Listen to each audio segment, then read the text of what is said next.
Thanks for having me, Wolf. All right, so what's your reaction to what Elise just reported about Rudy Giuliani, the former New York City mayor? Do you think he would be a good Secretary of State? Well, I think it is worrisome, some of the ties to foreign governments, because that was a big complaint about many of us with Hillary Clinton and her ties and the money she received from foreign governments. So whether or not you have divided loyalty obviously is very important. But I think more important than that is I think Trump should pick a Secretary of State that agrees with his foreign policy.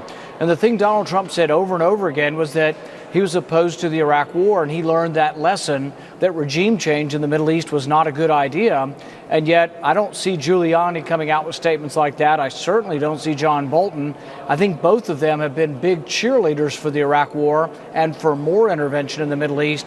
So I hope Donald Trump will pick somebody consistent with what he said on the campaign trail.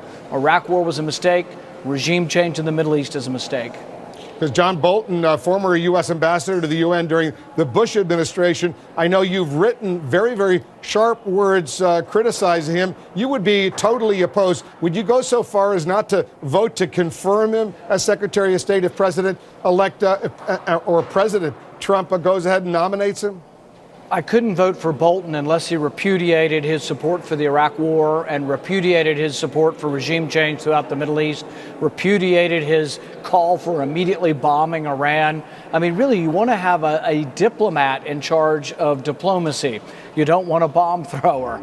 And so, no, John Bolton's totally unfit to be Secretary of State. And I hope that the Trump administration will say, you know what, he does not represent what Donald Trump represents, which is change, and which is the understanding the Iraq War was a mistake, and that regime change in the Middle East has been a mistake.